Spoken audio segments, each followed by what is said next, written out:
It's 1 o'clock in California, and I want to welcome everyone to today's discussion of Bleak House. This is our penultimate, our next to last session, our penultimate session on Bleak House.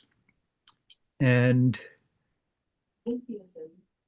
we will be meeting for the last time in another month from now. I think the date is June 28th.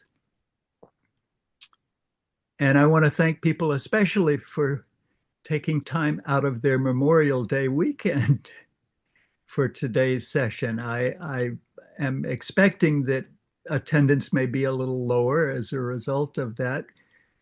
In order to keep to our schedule, we had to select a date that was on Memorial Day weekend. So thank you all for coming.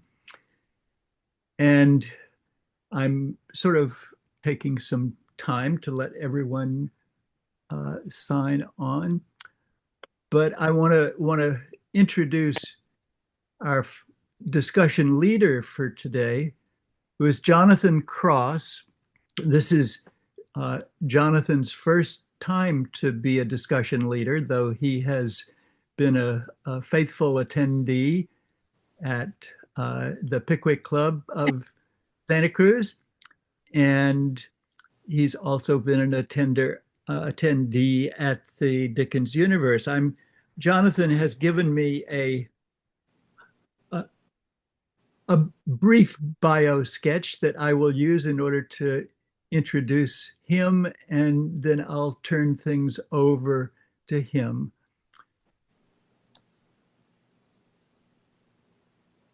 So, Jonathan retired last month after a distinguished 38-year career as an aviation attorney with the Federal Aviation Administration in Washington, D.C., where he specialized in airport law and federal preemption. A lifelong reader, he rediscovered the works of Charles Dickens in the 1990s through a book club he founded in 1996, which is still going today. That renewed interest led him to pursue graduate studies in American and English literature at Georgetown University, where he completed a 165-page master's thesis entitled, and this is a long title, so listen to it carefully, "Had no legs, no head, no voice, nothing to bring to Greenwich but a suit of clothes, colon. Charles Dickens's comic strategies relating to a selection of his grotesque jokes concerning articles of clothing." So that's the full title of Jonathan's master's thesis. In addition to building a sizable Dickens library, Jonathan has collected autograph letters since the age of 12 and now owns 14 letters handwritten by Dickens, spanning the 1830s through the 1870s. Jonathan first attended the Dickens Universe 2 years ago and looks forward to returning this summer for Bleak House, his favorite Dickens novel. So, welcome, John, and I'll turn things over to you to start today's discussion of chapters 47 to 53 of our favorite novel, to Bleak House. Jonathan, take it away. Thank you so much, John, for the introduction and for this opportunity. And I'm excited about leading this discussion. I am humbled by the past discussions I've taken part in, and it's so bear with me. But I'm excited about just leading us through these very, very interesting chapters in the book. And the first thing, so John, when you'll start the slides anytime, or? Or Evan, I'm sorry. Let me go ahead and share my If we can screen just here. call that up, that would be great. Yes. No, Courtney? And Evan is our tech assistant for today.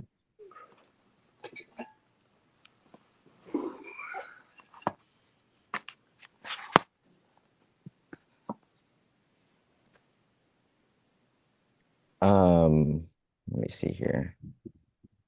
1 second.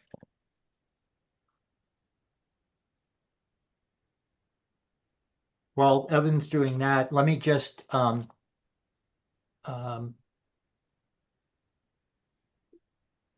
great. Now, can we make it bigger? Yeah, let me go Oh ahead and yeah. present Okay. here. There we go. And do I signal you, Evan, when I want to go to the next slide, or do I do that? You just let me know. Let me know. Just say Okay, like next you slide. bet. Yeah. Thank you. So next slide.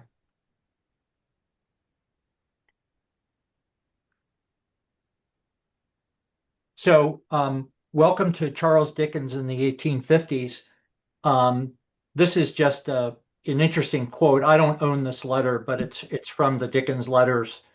And in 1852, when he was starting out writing Bleak House, he wrote to the magistrate at Westminster Police Court, and he explained that he's only able to write briefly, being surrounded at this moment in the spirit with no end of brickmakers, babies, and forms of phantoms, all calling out of the gloom.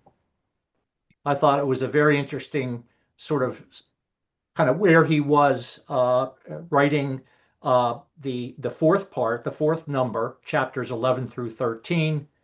And so let me briefly, John asked me to go back to last month's chapters and just remind you all where we've been. We looked at chapter 39 through 46 last time. In 39, attorney and client, and Bowles, of course, the cold reptilian lawyer, visits Richard Carstone, and they continue being entangled with each other, and with basically Voles sort of taking advantage, of course, of Richard in that relationship. Richard's fully given over to the lawsuit, and Mr. Voles is after some money, and Guppy's at work as well behind the scenes here. Chapter 40, national and domestic. Sir Leicester receives a visit from Volumnia, a very kind of comic character, and other relations of his at Cheswold, and at home, Lady Dedlock maintains her distant, sort of glacial composure. They go through the elections, and comments are made. And chapter 41 in Mr. Tulkinghorn's room, he reveals to Lady Dedlock that he knows her secret. And Lady Dedlock, of course, remains rigid as stone, but Tulkinghorn makes clear that he wants to watch her. He's going to watch her and he's going to control her. It's a very charged confrontation there. And so the in chapter 42, in Mr. Tulkinghorn's room continued, he explains he wants her to act, of course, as she always has, and not reveal that he knows her secret. And Lady Dedlock experiences complete isolation, and Tulkinghorn meets up with Snagsby, and the Lord Tulkinghorn enjoys a bottle of cold wine, and there's some reference made to the pertinacious Roman pointing from the ceiling. We'll be seeing the Roman again soon. Esther's narrative is chapter 43, describes her slow recovery from her smallpox illness. And we experience Esther's self-effacing voice here, And for fear of increasing her mother's peril, Esther refrains from writing her or trying to see her at all. And chapter 44, the letter and the answer. Jarndyce, in a letter of exquisite gentleness, proposes marriage to Esther. And though she does not love him romantically, she accepts with gratitude. And her feelings about Woodcourt, of course, are unspoken. And Jarndyce's proposal is generous and tender, never coercive at all. And so Esther feels blessed again. And it's interesting that Jarndyce, of course, just doesn't say anything. It's up to Esther, about a week later to raise the issue, and gives him the answer that he was hoping for. Chapter 45, in trust. Esther and Mr. Jarndyce visit Richard and Ada, finding Richard in a disordered lodge near the Court of Chancery, entirely consumed, of course, by the lawsuit. Ada is now secretly married to Richard, confides this to Esther, and Ada makes it clear that she's bound herself to Richard and won't be returning to Bleak House. Voles appears unexpectedly at Bleak House one morning and is, of course, interested in money. And Esther goes to visit Richard in Deal, Kent, taking Charlie with her. And as they leave Kent, they accidentally meet Alan Woodcourt, who's just returned from India. Chapter 46, Stop Him. Tulkinghorn is found shot dead in his chambers, and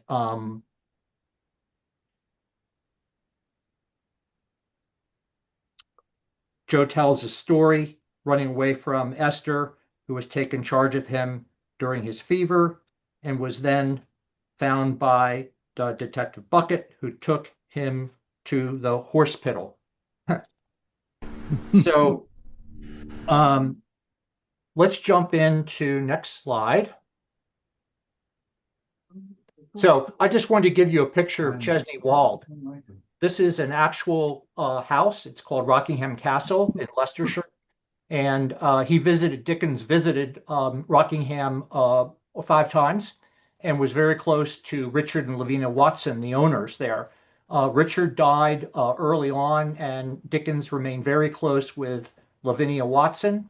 And in a letter he wrote one time, in some of the descriptions of Chesney Wold, I have taken my many bits, chiefly about trees and shadows, from observations made at Rockingham.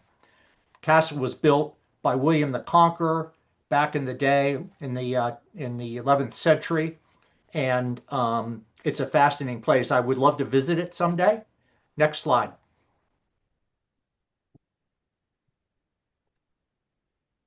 Okay, we're going to talk about serialization, and John wanted me to just mention this briefly. On the left is the actual part, one of the parts. This is the first one, the first part of 19/20, and he issued 19 parts, and the last one was made of 2 parts. And the wrappers are all identical, and they have very interesting pictures illustrated by Halbert Brown, K. Brown, also known as Phiz, P-H-I-Z. And next slide.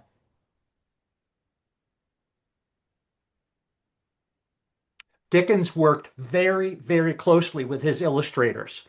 He was the ultimate helicopter client, and he made a lot of suggestions and input and all that sort of thing.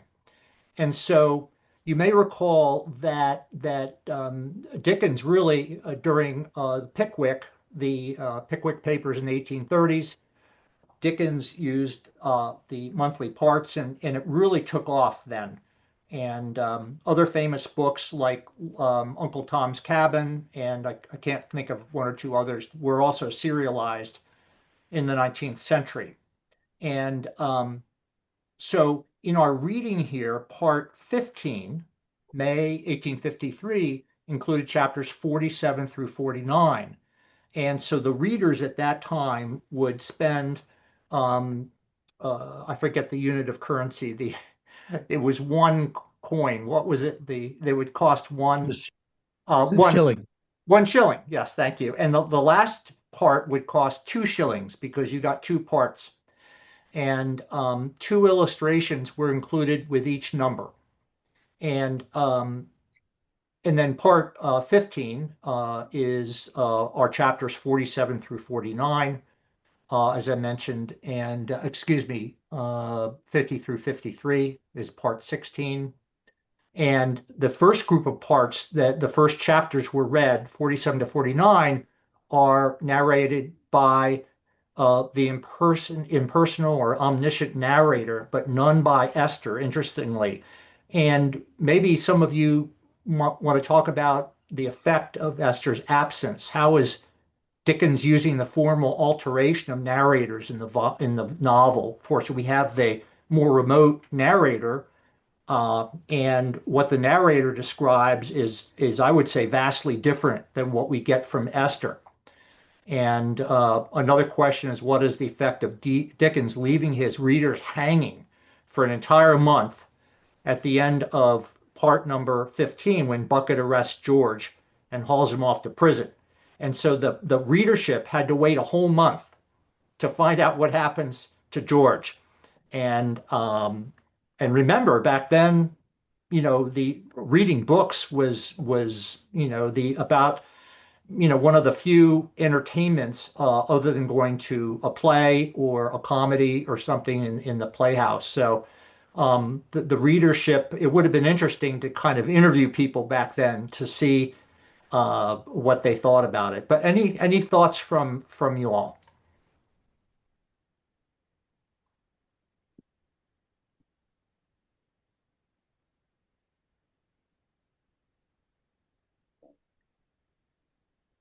I I'll can't I'll speak. Yeah, I'll go ahead. jump in just to add to Jonathan's question, which is that we really, in our previous discussions of Bleak House, have not talked about the fact that there are two narrators. I mean, it's an obvious part of our experience of reading, and it was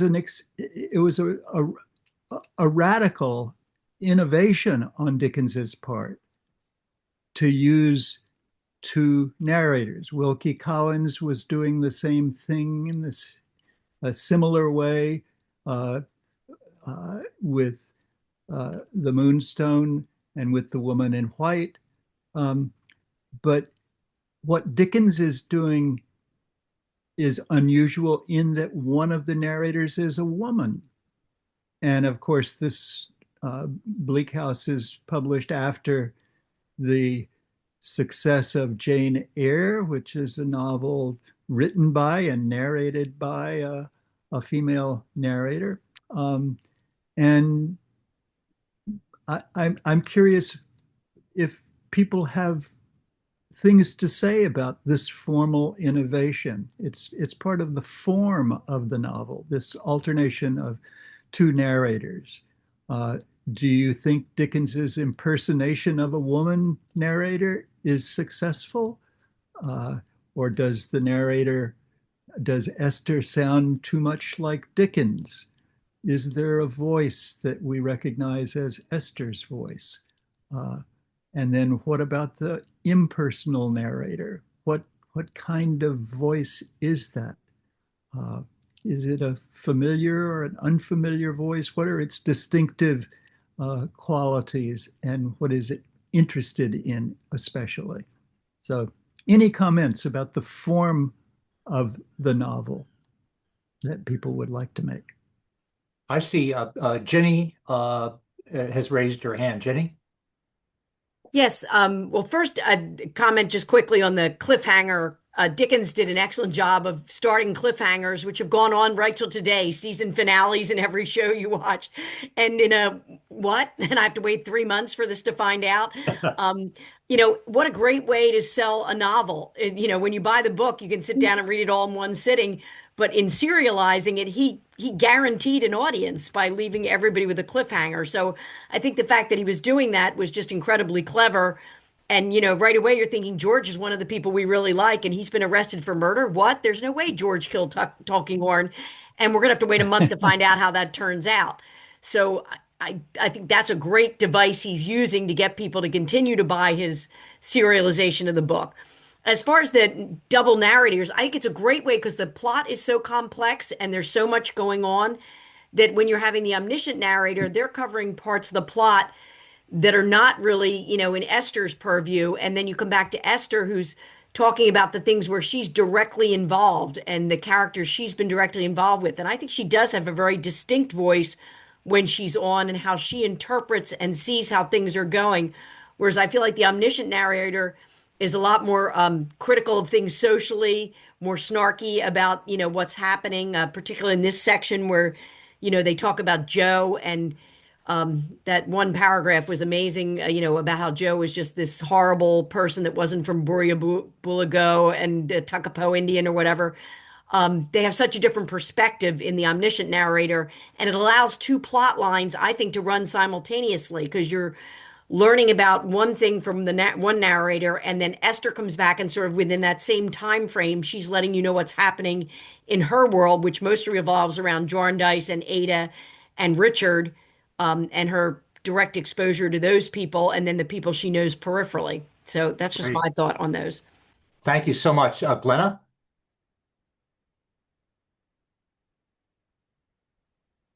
We can't hear you. Doesn't Kirk have his hand up first? Kirk, go for it. No, ladies first. I want to hear Glenna. Oh, Glenna, go for okay.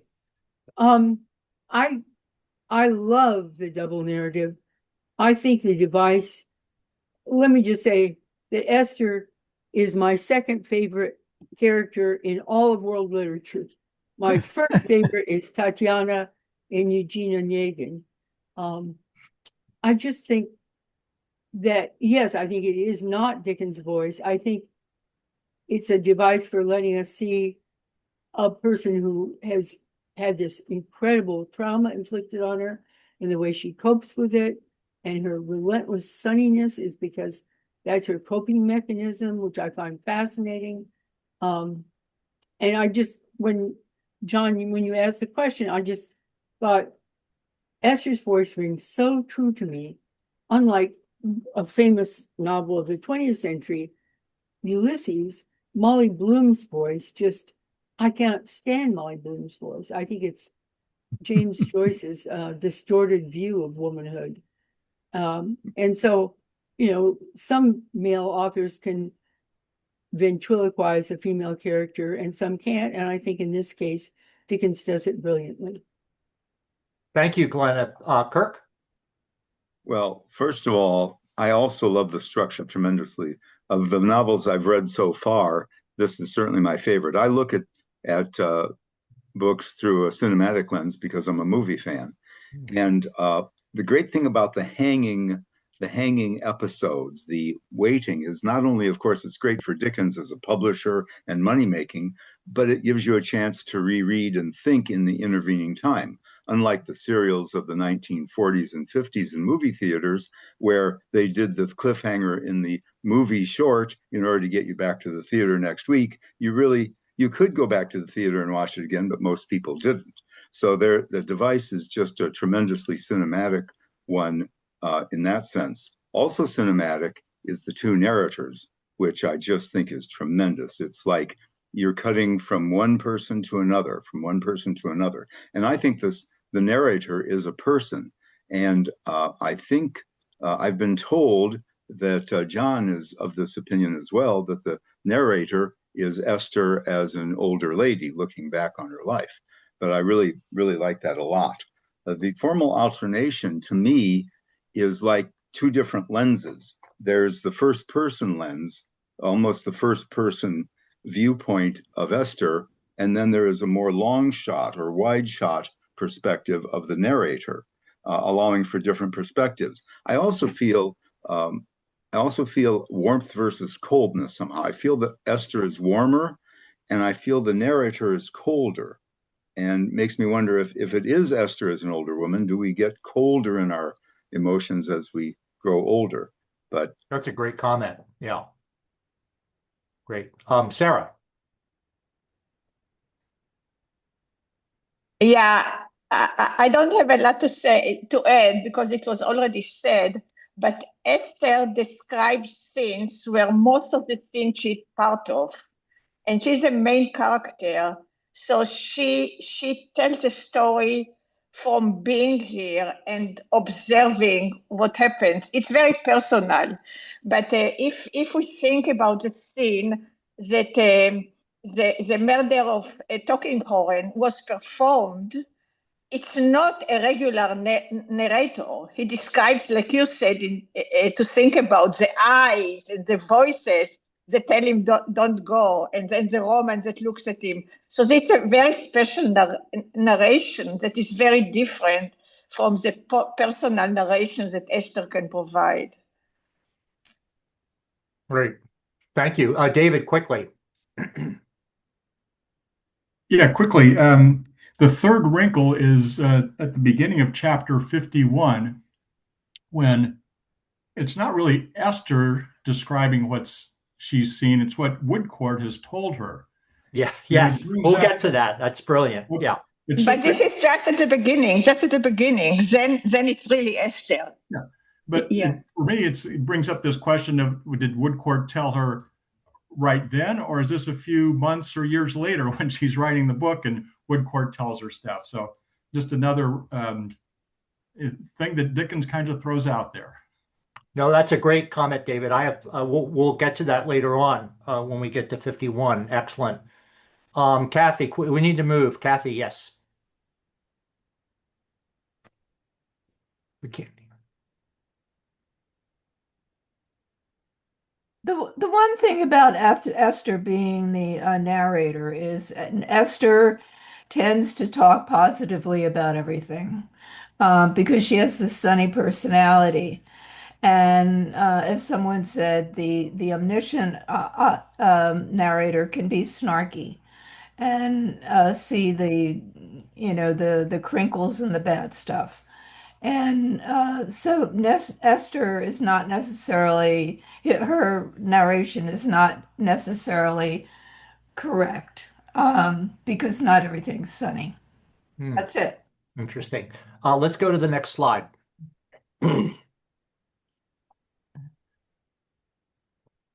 Okay, so just very quickly here, I wanted to point out that these illustrations around on the whole design here, these serve as a kind of map of the atmosphere or maybe the visual thesis statement. Fizz designed this to prepare the readers for the emotional and thematic tone of the monthly installments. And it's sort of the illustrations here kind of compress the whole novel into emblematic images and that sort of thing. And I have a key here, and there's the blind man's buff. That's a typo there. Buff game going on up top, and we've got Crook, of course, and the upper left we've got this man digging up papers, and Lady Deadlock on the right, getting out of a carriage. I don't think we're there yet.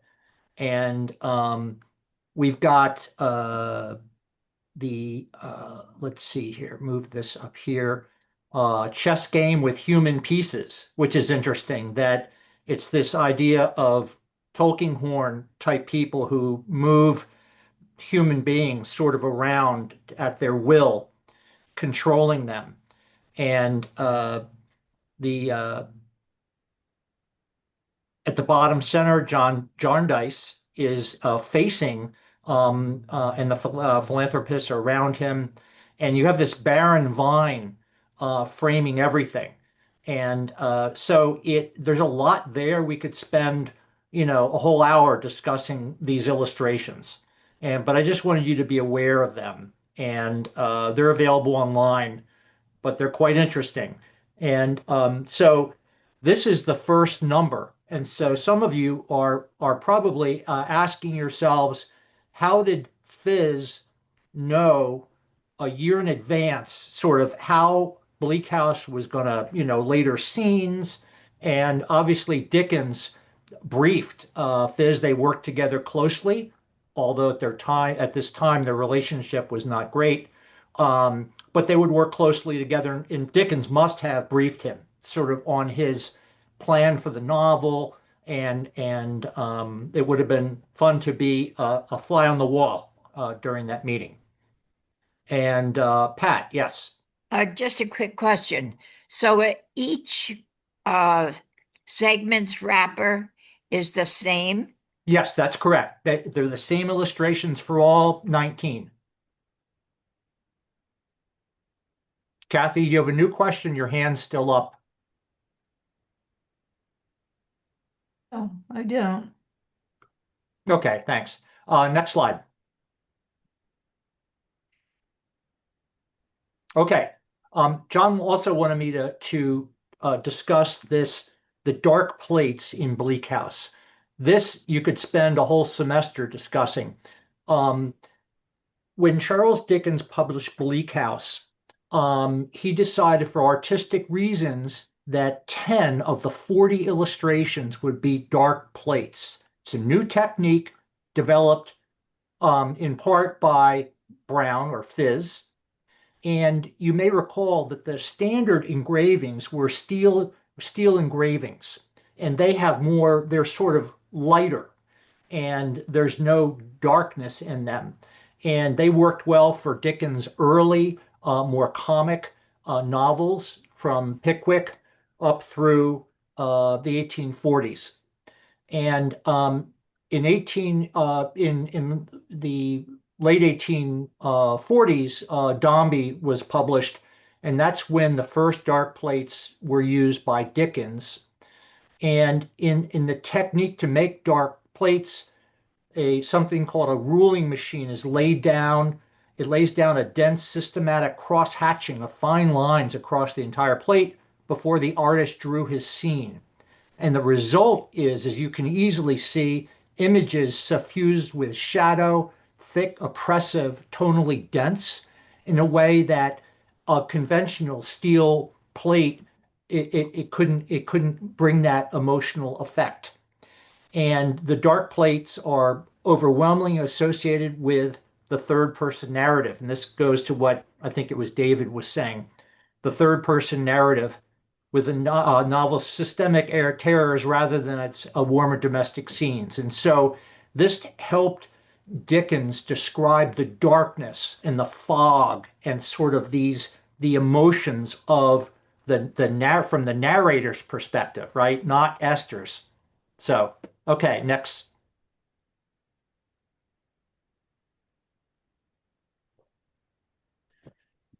Okay, let's look at chapter 47.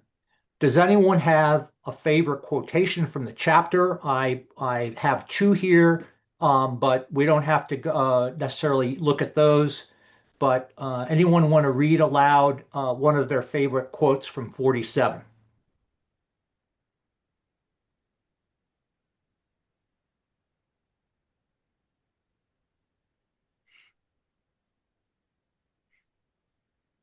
Or if not, you could someone could read one of the quotes that are already there.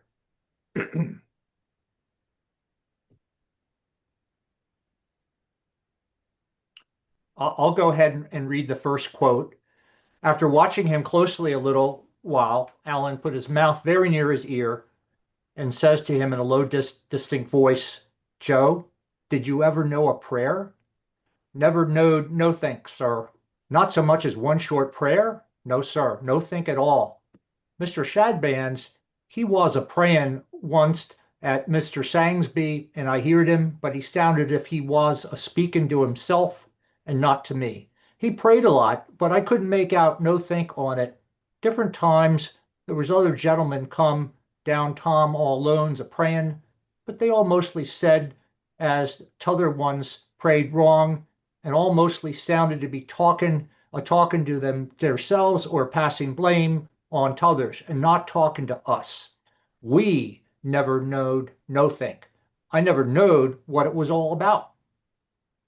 May I read the second one? Oh, yeah, please go ahead. Joe, can you say what I say? I'll say anything as you say, sir, for I knows it's good. Our Father. Our Father, yes, that's very good, sir, which art in heaven. Art in heaven. Is the light a coming, sir? It is close at hand. Hallowed be thy name. Hallowed be thy... The light has come upon the dark benighted way. Dead. Dead, your majesty. Dead, my lords and gentlemen. Dead, right reverends and wrong reverends of every order.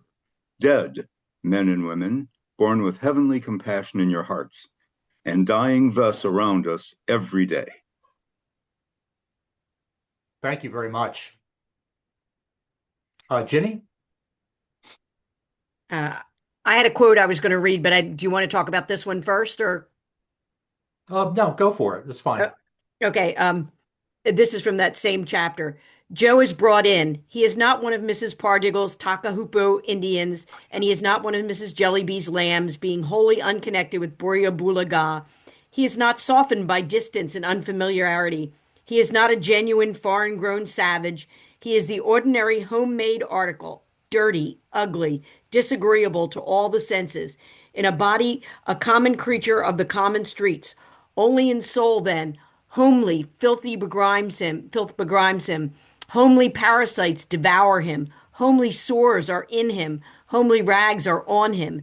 Native ignorance, the growth of English soil and climate, sinks his immortal nature lower than the beasts that perish. Stand forth, Joe, in uncompromising colors. From the sole of thy foot to the crown of thy head, there is nothing interesting about thee. Yeah. I just thought that was an amazing description of how people are, in the book are all worried about people in other countries, but here's just a horrible example of what happens when you leave somebody completely unattended in filth and disease. And he's right there. And of course, it ties into the quote when he passes away, when he says, pay attention. This is all, all about you, reverends, and all the people in England. Yeah, he was certainly a social critic, of course. And the squalor that Joe had to grow up in and all that. I mean, that there's obviously issues of the public works about keeping the streets clean, and Dickens was very much a promoter for health reasons of that, not to mention the plight of children and orphans and all that sort of thing. Again, Dickens was heavily involved in those sorts of things. Carl. The first Dickens universe I went to was Bleak House a whole bunch of years ago. And one of the academicians took all of the material about Joe and read it and watched him march to his death. And I will tell you, it was one of the most emotional experiences I've ever had in my life. I don't think there was a dry eye in the room by the time Joe died. And one of the things I've always said about Dickens is I really don't ever want to know anything about him. I don't know whether he was a good father or a lousy husband. I really don't know anything. But I know with the death of Joe and other characters, particularly Paul in Dombey and Son, is that he has transformative moments in his life when he writes, and he reaches really deep spirituality for me. So I never want to know who Dickens is. I know he's capable in novel after novel of taking me to a place that is very good. Yeah, and Little Nell as well, right? That's very interesting, Carl. That's a little mushy, but yes. Oh yeah, I know. I agree. Yeah, yeah. Little Nell fits right in there.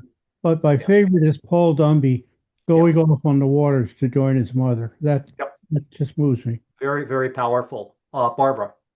Well, all the quotes that we've had here take us right back to the forum. These things that Joe is saying,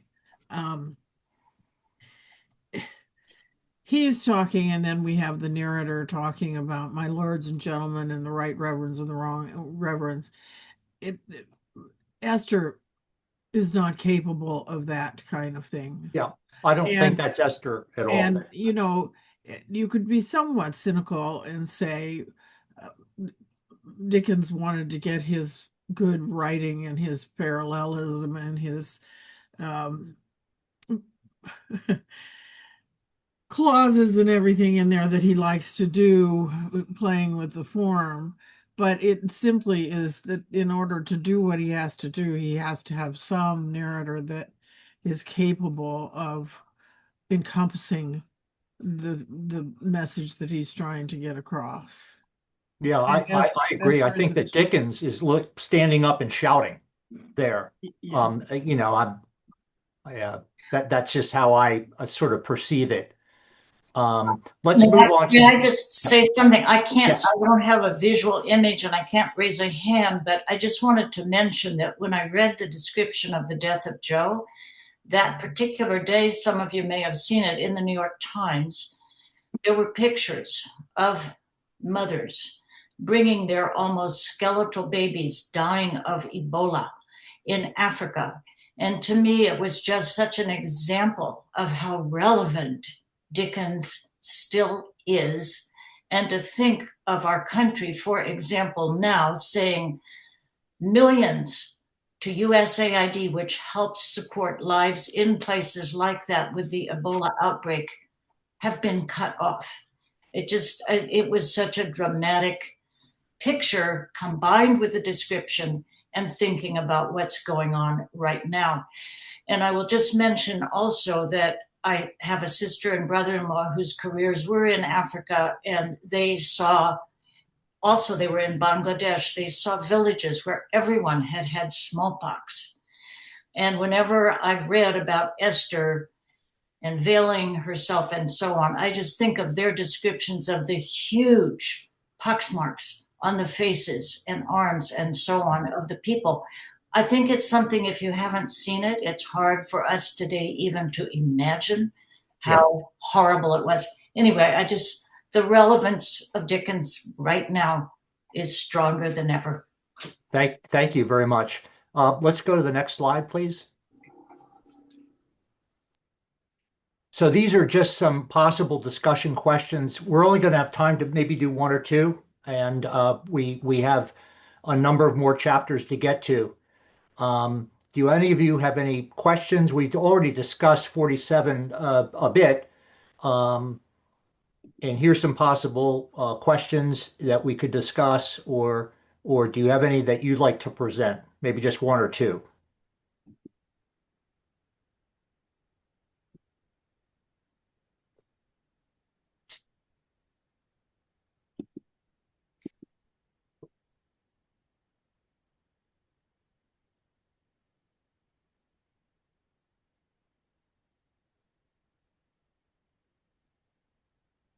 What do you think about number two, the chapter's titled Joe's Will? And so I think in a lot of and John may have mentioned this before, a lot of the chapter titles, there's some irony going on, there's some double meanings and that sort of thing. Kathy?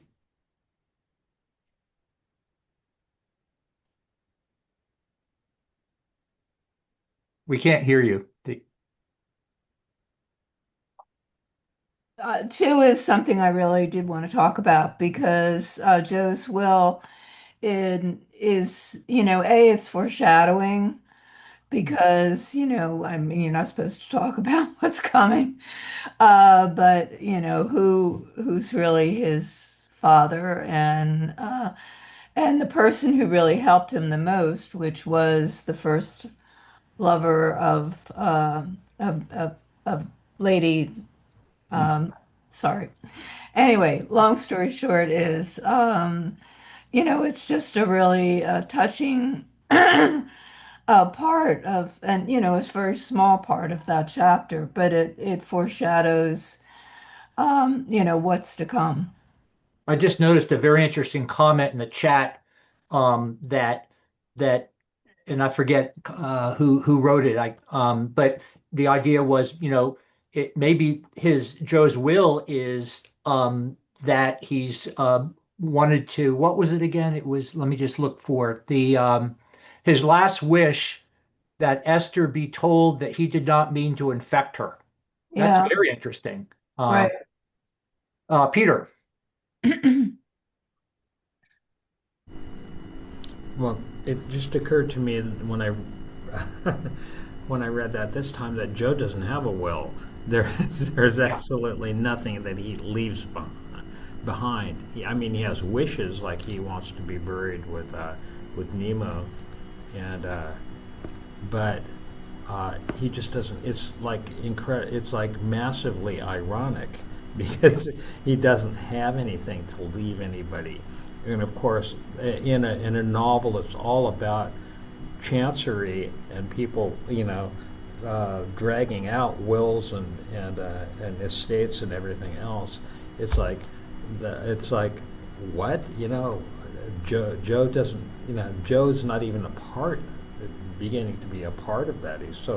He's completely marginal, completely. He's been ejected from the social world entirely. He's almost, people think he's an animal, So Interesting. Anyway, so anyway, that was my response to it. This time when I was reading, I was going, but Joe doesn't have a will. There's nothing there to be given to anybody except maybe his feelings or his rudimentary ideas. There's nothing physical that he can leave anybody. Patricia.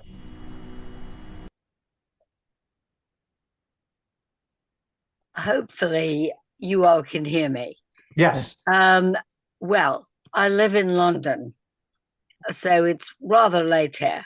But apart from that, one of the issues in this entire era is that wills were often contested, even if they existed.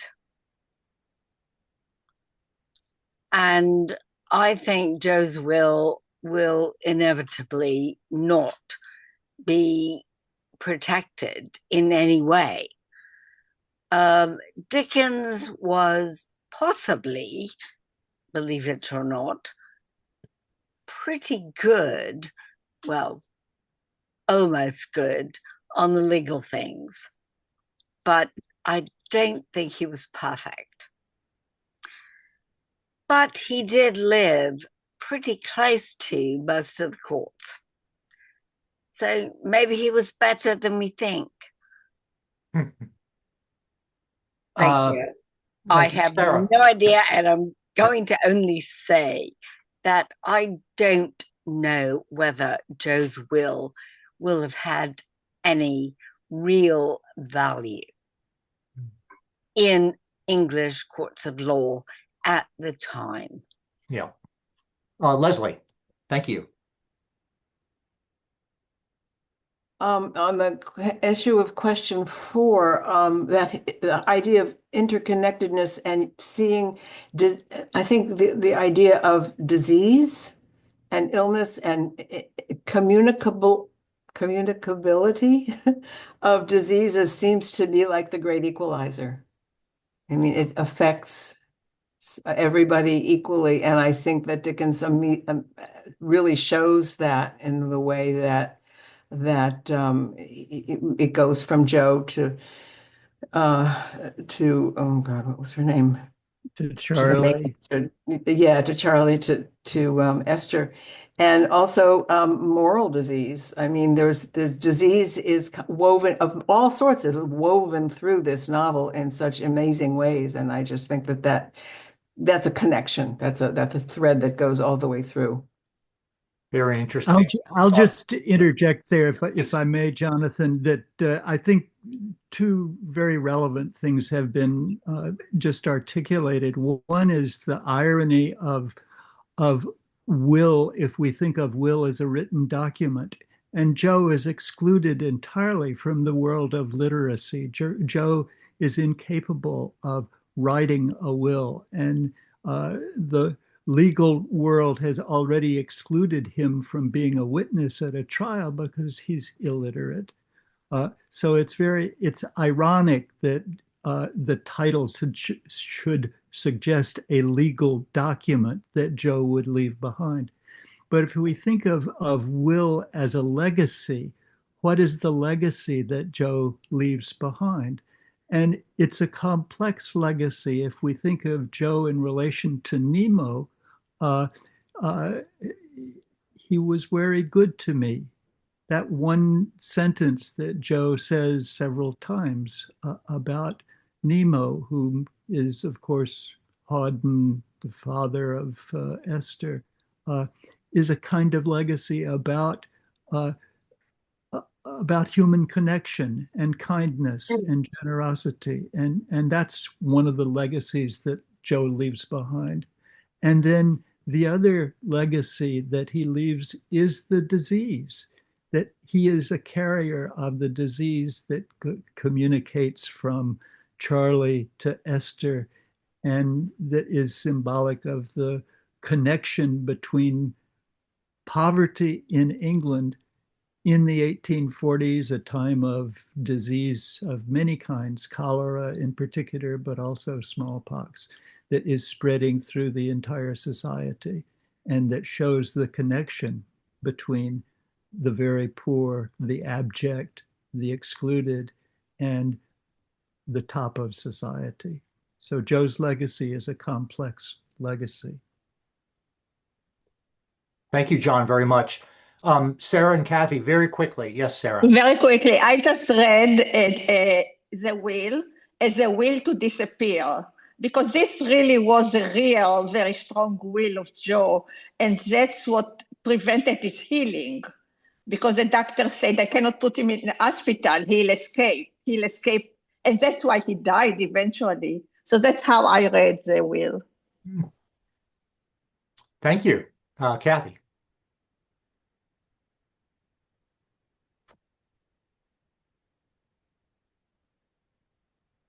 Okay, I just wanted to say that the will that he wrote is now, it has a name, and it's called an ethical will.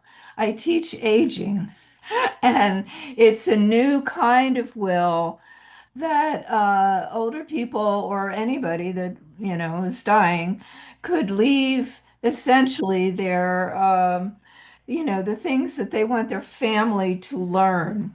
And certainly Joe has so much. I mean, you could say Esther is his family. It's an extended family, and that, and he is a good person, is saying, I'm really sorry I gave you this, et cetera, et cetera. And I wanted to say one more thing about a disease. I think that Dickens, in so many cases, forecasts the future. And and someone else was talking about, what happened with the Trump administration and, cutting off everyone in Africa. Well, what are we talking about right now? We are talking about Ebola that has come back. And we're talking about, what we just went through in 1921. And that was happening at the time of this book. I mean, not those diseases, but there were no antibiotics, there were, no immunization. So, if you go to the Dickens Museum, you can see, he was really the first um, reporter of the future in so many ways. I mean, he was, and I think he could, and he couldn't see the future, but he was able to see trends. And that's all I got to say. Thank you, Kathy. Next slide.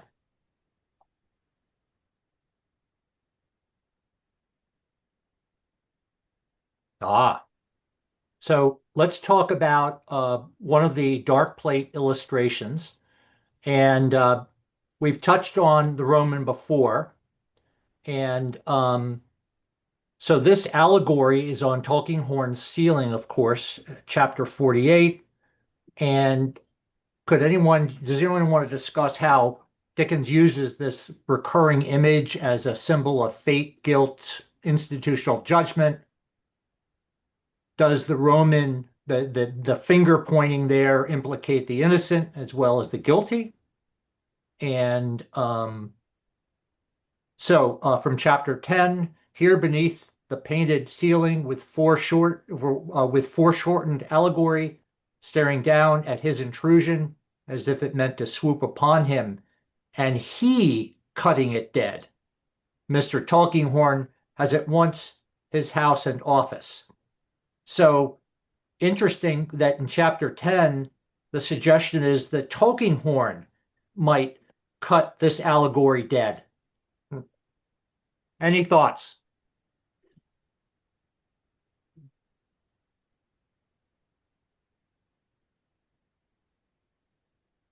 Kathy? Or is your hand raised from before? I can't tell. No, I'm not. I am talking about this. I mean, the Roman illustration up there is, it's foreshadowing, because Dickens a lot, alludes to the Roman being up there pointing when the shot comes and kills Tulkinghorn. And I'm sure there's much more to it, so that's all I'm going to say. Thank you. You can see the effect of the dark plate here. I mean, it's just amazing that think of that as a steel engraving. It would be very, very different atmosphere.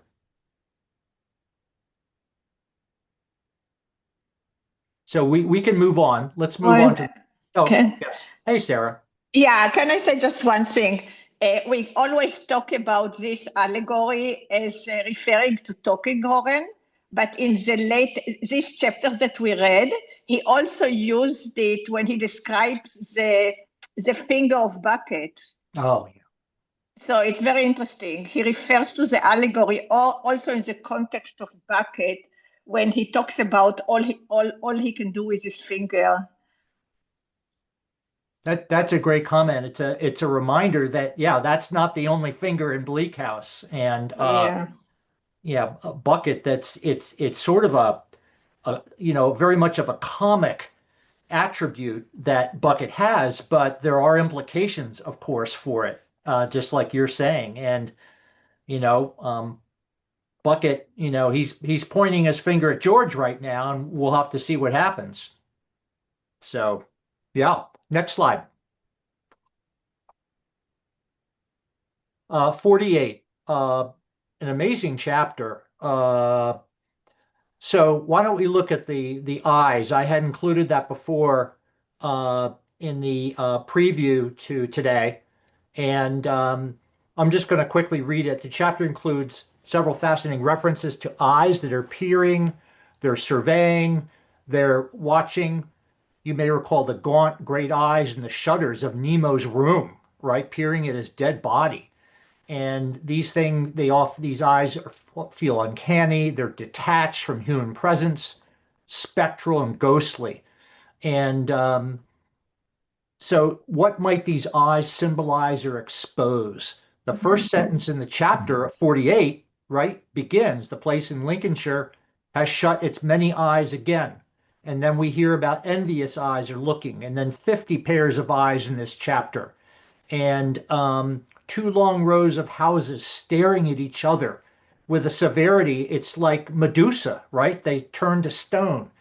All eyes look up at the Roman, and the Roman is invested in all eyes with mystery and awe as if he were a paralyzed dumb witness. So anyone want to comment on this idea of surveillance, watching, observing? Michael. Hi there. Yeah, I've been thinking about eyes ever since that appeared when Nemo's death, and those eyes in the shutter bothered me because they were referred to at least 4 or 5 times during those chapters. Yeah. And at first is it something supernatural? And then I thought, no, that's not Dickens. That's not how he usually writes about the supernatural. And then I was thinking it was Joe, because Joe had the most interest in Nemo, and he was there but not in the room. Who would it be on the outside?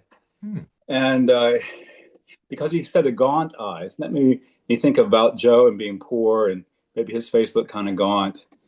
But I'm not really sure that that was him. And especially, I mean, these later chapters, it looks like it's almost symbolic, particularly in the 50 eyes around London, and then the house eyes being closed. You know, the house is getting closed up, so the eyes being the windows of the home, and it's closed. And then the 50 pairs of eyes, it's almost like Sir Leicester can't see what's going on. The rich people can't see what's happening, and but 50 other pairs of eyes could see what's happening within London, and what's happening to the poor people, and happening in this particular plot. So I'm not definitely sure. And then I think about, you know, all the detectives, including Bucket and Mrs. Snagsby, and people wandering around looking, are possibility too of these eyes. And particularly in Nemo's room, maybe that was Bucket, you know, trying to think of what was happening also. And Talking Horn's dead, so it's not his eyes anymore. And Bucket was kind of Talking Horn's henchman. So yeah, I'm not really sure, but I have lots of thoughts about it, and I haven't finished the book yet, so I'm not really sure. So don't anybody tell me. I'm going to finish it tonight. Yeah. Okay. Dorothy. Yes, I'm a classicist, and the mention of eyes throughout the book and later on coming up, I was reminded of book 4 of the Aeneid. Oh, yeah. With Fama and Rumor and the 50 eyes and the 50 tongues, and this was kind of foreshadowing of what's going to happen. Very interesting. I'm just going to see. I'm reading the Oxford edition, and I'm seeing if there's a note on the genesis of the 50 eyes. I was wondering about that. Who's the mythological figure that has all the eyes? Fama, F-A-M-A, or Rumor. What's the Greek name for? I'm trying to think. Anyway, I don't really know, but remember this book 4 is about the love story of Dido and Aeneas. Argus. Yes. Yeah. Thank you. Yeah. I'm sorry. Go ahead. So, it just seemed to me, I'm sure when particularly the 50, because that's mentioned in book 4, and that's immediately what I thought of, is Virgil and Rumor and what's going to happen later on, which I don't want to get to. Okay. Well, of course, Dickens was I mean, he was quite the reader and was extremely knowledgeable about history. I mean, Dickens knew Shakespeare. I know, like, he memorized so much of Shakespeare, and there's frequently, in fact, we have Lady Macbeth sleepwalking in one of these chapters. Yeah, yeah. Yeah. So interesting comment. Kathy.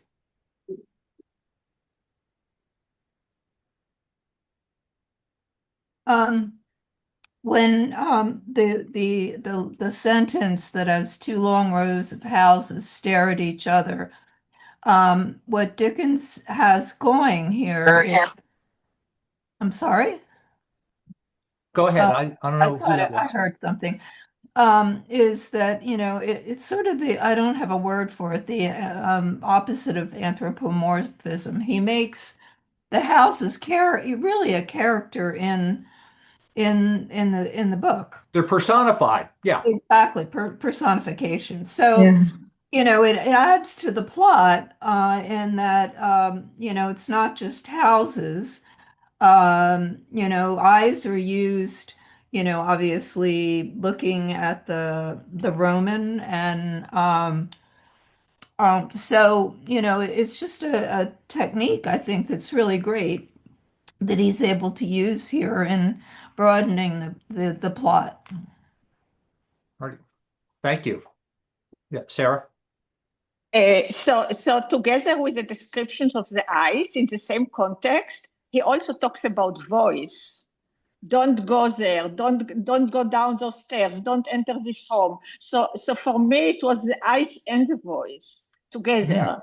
And especially, I was thinking, so many eyes are looking and seeing, and nobody warning there is no warning to him. The voice doesn't speak. So it was very interesting. Mm-hmm. Yeah, that's good. Thank you. Let's move on to the next slide.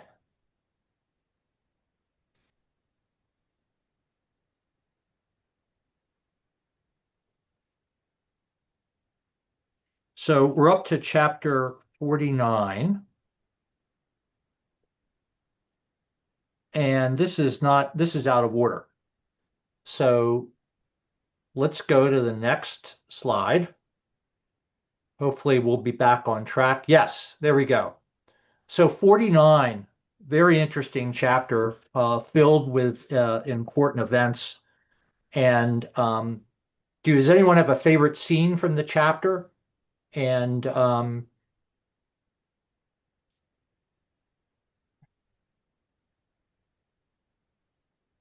it's what I found so interesting was the contrast, the juxtaposition of a happy birthday party in this wonderful family. You think about the Bagnets, they're secondary characters, but the way that that Mr. and Mrs. Bagnet interact with each other, right, is just hilarious. Old girl, tell them what I'm thinking. And but it's just a lot of love in that room. It's sort of an outpost of like healthy people who all around them is just darkness. And then in walks Bucket, right? And he's like a chameleon, right? He goes into the scene and just makes himself right at home. And I mean, do you feel comfortable with Bucket's strategy here? Is he a manipulative person? Is he just an honorable person? So there's a lot there. And Michael, why don't you take us off here? Okay, sure. Yeah, I like the Bagnets, of course. They're such, like you said, a natural family. They're fun. They seem like good people you'd want to be around. And of course, the whole part that George is despondent about is his being upset at Joe's death. And but this really, to me, it pointed out to Bucket's character, and I don't like Bucket. I feel like he's manipulative. And then, of course, when we find out that he's the one who took Joe away and left him in a hospital and basically to then die, I really don't like him. And so, yeah, that whole scene with him and the kids kind of gave me the creeps a bit. So that's my take on Bucket and what happened there. And in the illustration, it's a steel engraving. I don't have it with us here, but he's just, he's has a big pipe and he's like part of the family. Peter.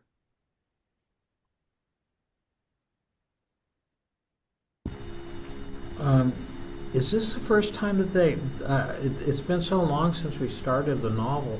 Did they appear earlier in the novel at all? The Bagnets? Yeah. Yeah. I think there's something with like they help George out in some way with like some money or something. I don't know. Anyway, but they might have loaned him money. Yeah. I don't quite recall, but of course, like they co-signed a document or something. Maybe that was it. Yeah. And that's not mentioned in this chapter. I think they may have co-signed and that they're put in jeopardy, but they're willing to get to extend themselves to like their friend, to co-sign a document so that he could actually open his business. Of course, Bagnet and George served together in the military. They're like right. A band of brothers. Right, yeah. Right. This is like the Christmas Carol chapter of the novel, and this time around I was struck by the interesting parallel that in the Snagsby family, apparently,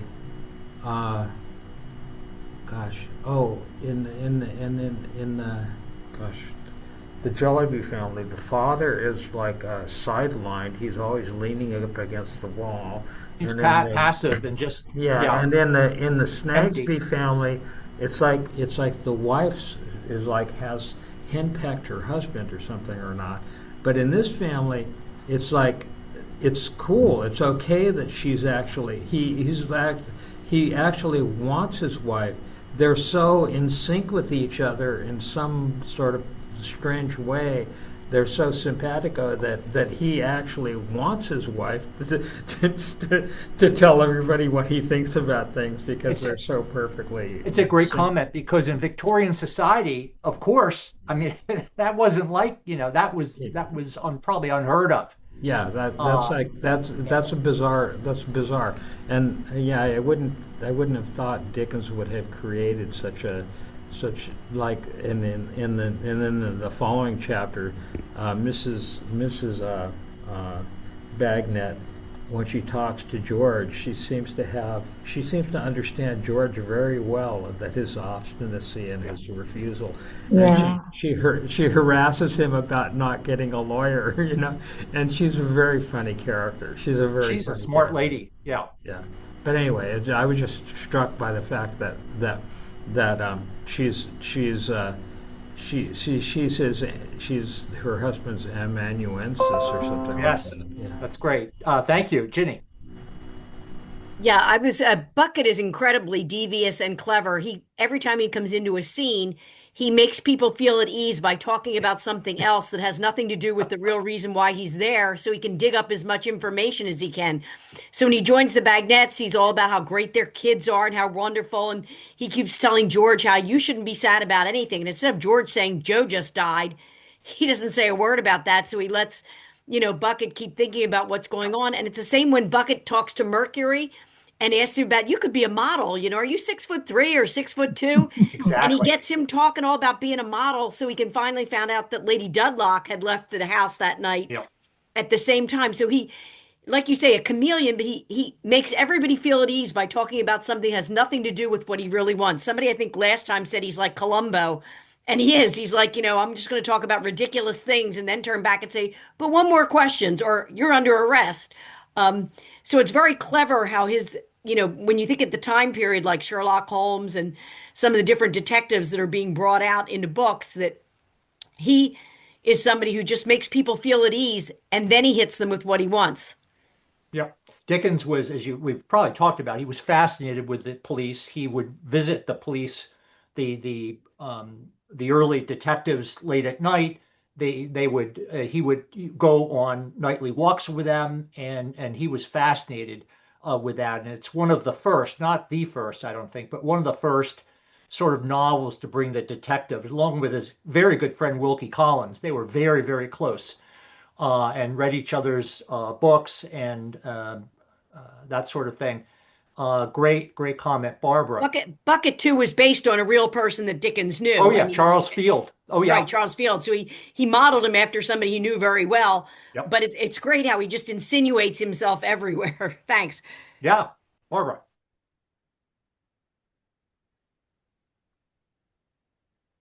I just want to point out kind of the obvious is that we really don't have a lot of satisfying relationships in this book. Esther and Jarndyce, their courtship or whatever it is very odd. And, and we have a lot of other odd, unsatisfying. So here we have, back to the form again, here we have a benchmark for the kind of relationship that is satisfactory, and they do seem in love with each other. I mean, they're making fun of one another, which I can't think of another relationship in the book where married people are like that. It's a great comment. There's a lot of failed parents sort of in this, and we could talk about that for an hour about how people were impacted by the jelly bees and the pardigles and all that sort of thing. Bob.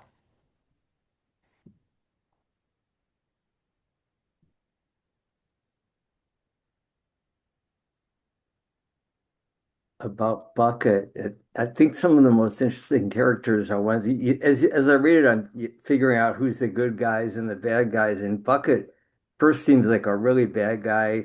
He's working for Tulkinghorn, trying to I think, I mean, I'm not even sure how bad Talking Horn is at first because he's trying to figure out something about the will, but we find out he's blackmailing basically. Anyway, but in this chapter, I think we see it more later.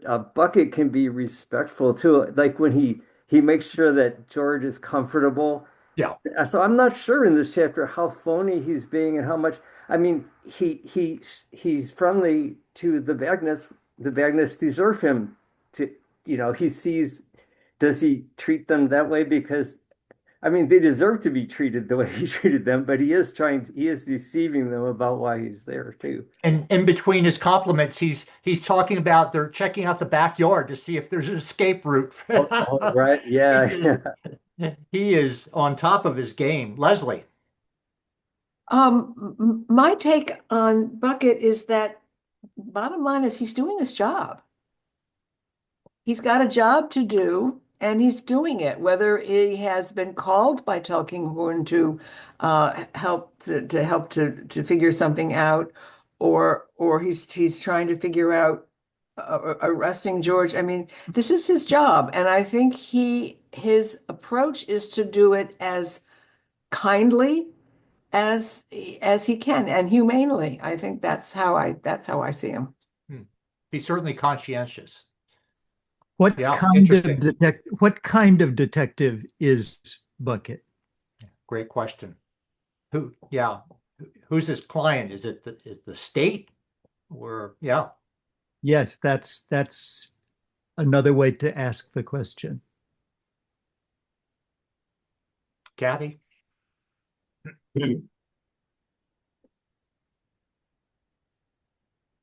I will add that it's interesting because I remember John mentioned this before, and I did a little bit of research, and it looks like in those early days in the police force, you could hire out a police detective to work for you sort of on a contract basis. And so it's murky, I think. Yeah, is he, he's looking at, I think his duties expand beyond Talking Horn, of course, right? And I think that there is a good part of him that wants to do right. And certainly I think we'll see that in the remainder of the book. Kathy. Well, I too want to defend Bucket because I agree with the last person. I mean, he's just doing his damn job. I mean, Sherlock Holmes, as somebody brought up, maybe yourself, was doing the same thing. I mean, being a detective means being deceitful at times to the person you think is the criminal. And he obviously made a bad mistake in leaving Joe in the hospital. But I think in general, he's a kind person. And I just want to add at the end that you had a question about what part of this chapter did I like. And I love the ending when Mrs. Bagnet decides to save George by walking all the way up to get his mother. And, and then the husband said, well, my God, and he described some other time when she walked seemingly from, country to country or something like that. I can't remember it. But, it says another thing about how amazing that she is because, it's foreshadowing again. She's going to save George. And, I'm not going to talk about what's coming up, but it's a great scene. And, so I think it's another great comment on, on Mrs. Bagnet and the Bagnet family. But she's a powerful woman and must have had heavy duty shoes. Yep. I'll answer my own question. Bucket is a private detective, and we're familiar with that. That means he is someone who can be hired to work privately for an individual client. He's not a member, unlike Charles Field, he's not a member of the police force of London. He is someone who is working for individual clients, first for Talking Horn and then later on for Sylvester. and he is working, he's doing his job, and his job is to serve his client. That's very helpful. Thank you, John. Sarah, quickly. Yeah. Okay, I just want to say there were opinions that he's just doing his job. I don't think it's exactly correct because he sits there and charms them, and then he arrests George. And when he arrests George, he said he reads his rights to him. But this is too late. He was sitting there the entire evening collecting damaging material from George. And I think it's described very well with the allegory of the nose. He puts to his he rubs it all over his nose, and it sharpens his scent. He shakes it before a guilty man, and it charms him to his destruction. And it sounds like that's exactly what he did to George. So. Yeah, it's interesting. This people can argue, people's thoughts are different places. It's so interesting. I mean, I think that's great writing. One other comment that I would make about Bucket is that there's a way in which he is a magical character. That is, he has powers that verge on the supernatural. When he first appears in a room, no one sees him enter the room. It's as if, poof, he's magically in the room. That's how he makes his first appearance early in the novel, and it's how he appears in the Bagnet family. No one sees him enter. And the finger, Bucket's finger, is a kind of magical finger. It's called a familiar demon. A familiar demon is a magical spirit who accompanies a person and assists him in whatever task it is that he has to perform. So Bucket's finger is rubbing his nose, pointing, is his assistant, if you will. And it's endowed with magical powers. He can tap the shoulder of a policeman on the street and poof, the policeman disappears.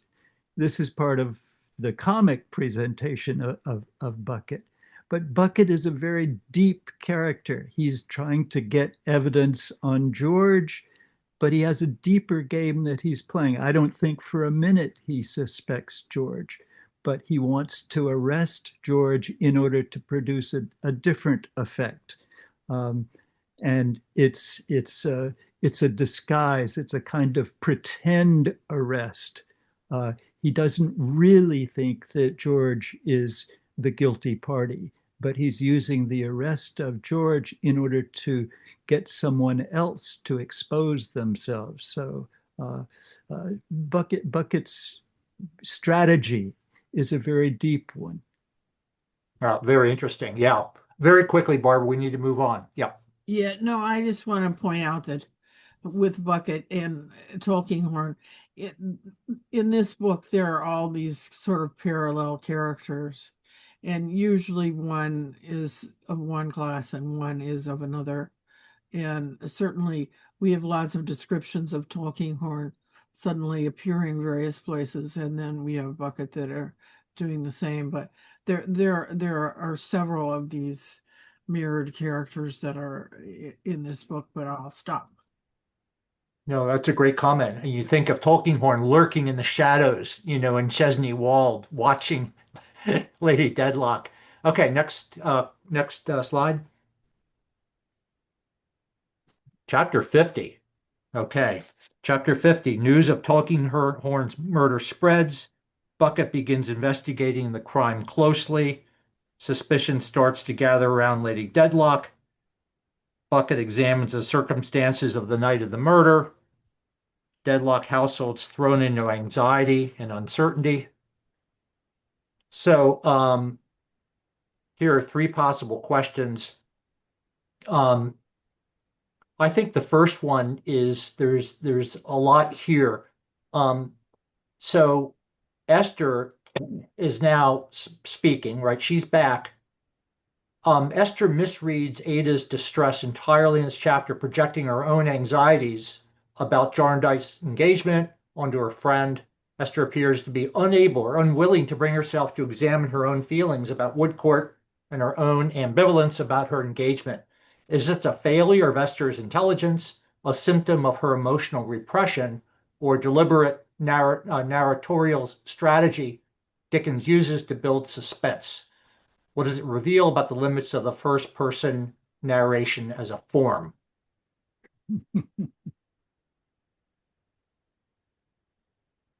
So I know that John, in his wonderful book, has a whole chapter on psychoanalysis, and he writes a lot about Esther. And but I think that we're reminded in this chapter, especially, that what we hear from Esther may not be quite accurate, right? She is, for whatever reason, not thinking of or not writing about a whole range of things. And we don't always learn that much from that. Jenny. Yeah, Esther from the get-go is somebody with really low self-esteem. So it's not surprising that she isn't able to express her thoughts about so many things. I mean, she is in love with Woodcourt, but she's pretty sure that he wouldn't want her now that she's disfigured. And so she just considers that is a done deal because nobody would be pitying her and not loving her. Jarndyce has been nothing but great to her, but of course she only refers to him as guardian, even when they're engaged to be married, and really her job is to run the house, and he's still her guardian. But her inability to like talk to Ada about what's distressing her when she knows something's wrong, she always thinks everything's her fault. So she's like, oh, I have to be happier, I have to be smilier, I have to be nicer, and it'll bring Ada out of whatever reason she's not being, honest with me. It's her low self-esteem. I feel like she's not able to say the things. It's not that she's not intelligent enough. She knows something's wrong. She reads people pretty well, but she can't make things happen other than try to be just that much nicer. And that seems to be her way of coping with everything, is to just be kinder and nicer to everybody and hope things work out. Mm-hmm. Yeah. Leslie. Well, and I think it's a strength and not a limitation of first person narration here, because what we're seeing is exactly what we've been talking about, is that through her own voice, we are learning a lot about Esther, a lot more than we would learn through third person narration. Interesting. Yeah. Huh. Kathy.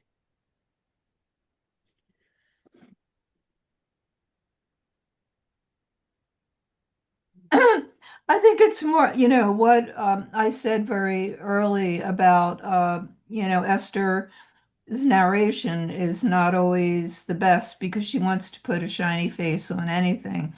And to your question about, was this a ploy of Dickens? And I think it was, as a writer, to, show her lack of, sort of her, saying, describing what her feelings were, and those feelings not being true because, as another person said, she has low esteem and she is unable to really, bring up even into her mind that, she loves Woodcourt and feels, this obligatory feeling to the guardian that no matter what, even though she doesn't love him, she's going to, move him. And so there's going to be a transformation in Esther, and that's what every author needs to do, is to transform a character. And there will be a transformation, and this sort of foreshadows it. So I would just say on the last question here that that's a great example of Dickens using Esther's hesitancy, right? About, some other character would just reach under the pillow, right? And grab the secret note, whatever it says. And she's like, no, I can't do that, and then the poor reader has to wait and wait and wait. So Sarah, yeah.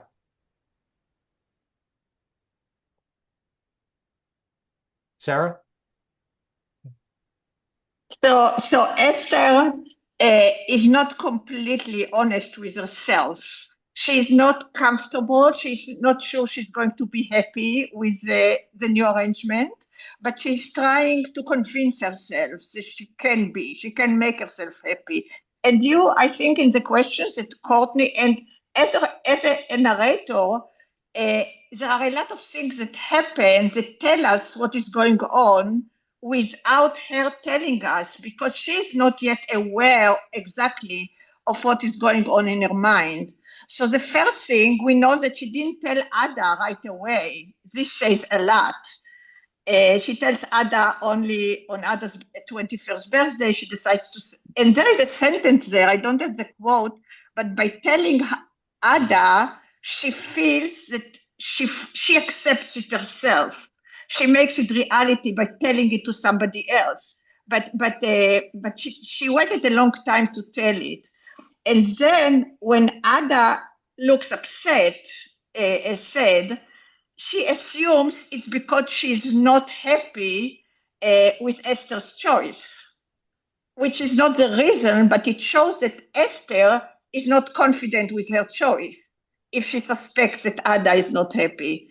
And then at the end, I have a quote at the end of 51 when after Ada leaves and Gendice tell her Bleak House is sinning, and at the end, the last quote, she said, "The letter had made no difference between us, except that the seat by his side had come to be mine.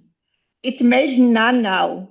He turned his old bright fatherly look upon me." It was still a fatherly look at that point. Mm-hmm.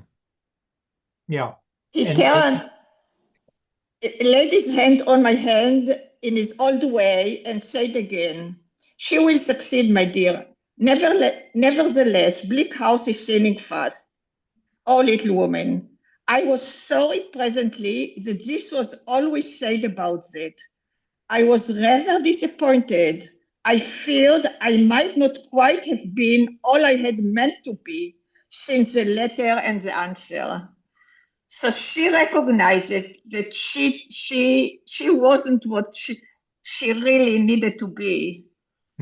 She was trying to adjust to a reality that didn't come to her naturally. Yeah, it's a great point. Because we have, of course, Esther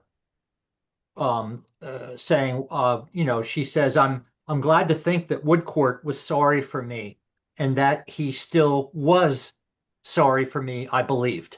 And it's, stay tuned. Chapter 51. Can we have the next slide? Oh, there we go.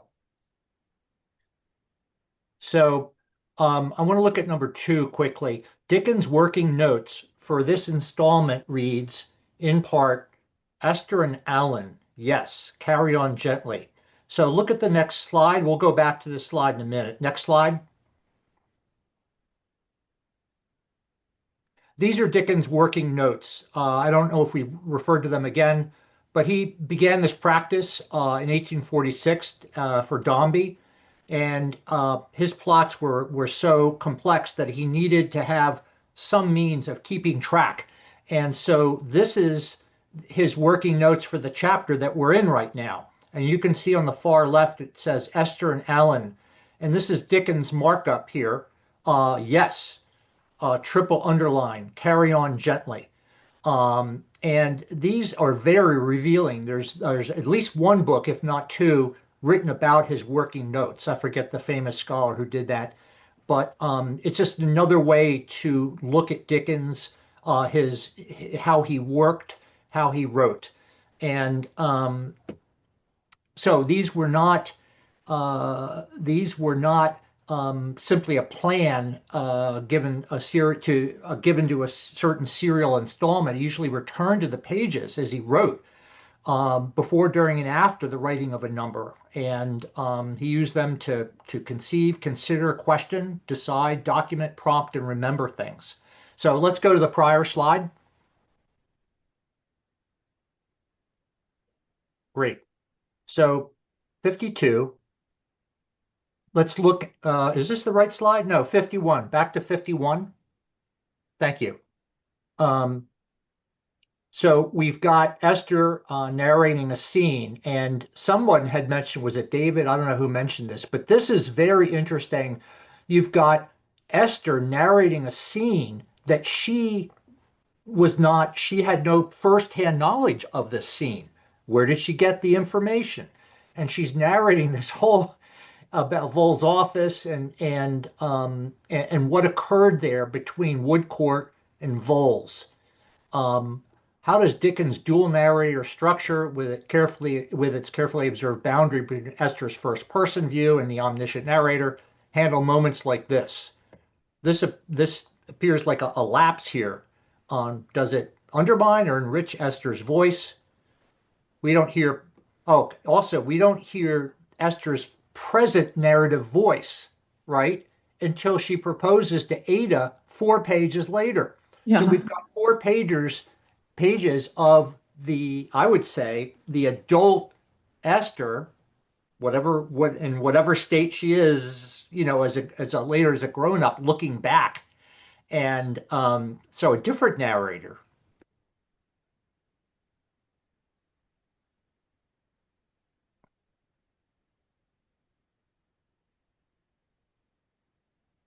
Any comments or questions about chapter 51? Sarah? So first, if I remember correctly, when she narrates the Woodcourt section at the beginning, she says that she heard it from Gendice. She kind of repeats what Gendice told her. Oh, I missed that. I'm not sure. You can double check, Yeah. but that's what I remember. And this entire thing also brings up other things. So she tries not to meet what's his name? Woodcourt? Yes. Woodcourt, right? Because she knows she might fall in love again. But it turns out that Gendice does meet him and does talk to him. And actually, he creates opportunities for Esther to meet him. For example, when he suggests that he'll become the doctor of Ada, it gives Esther opportunity. So I think with Woodcourt coming back, Brandeis reconsiders his proposal to Esther. Okay. Interesting. Barbara.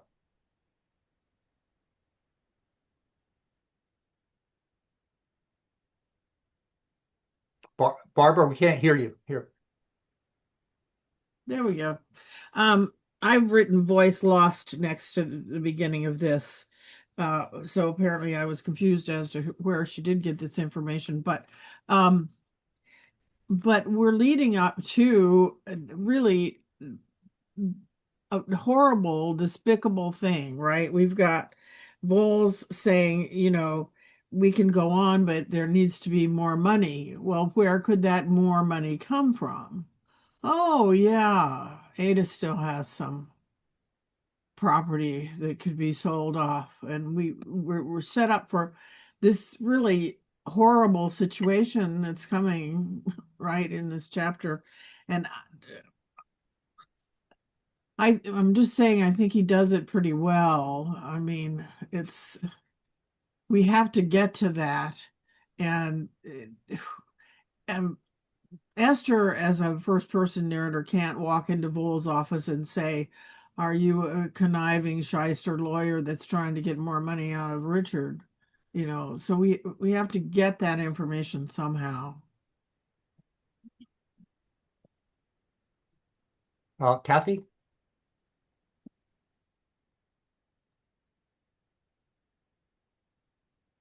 Well, a couple of things. As far as John Dice and Esther, I don't know whether it's in this chapter or not, but he begins to ask these questions of Esther.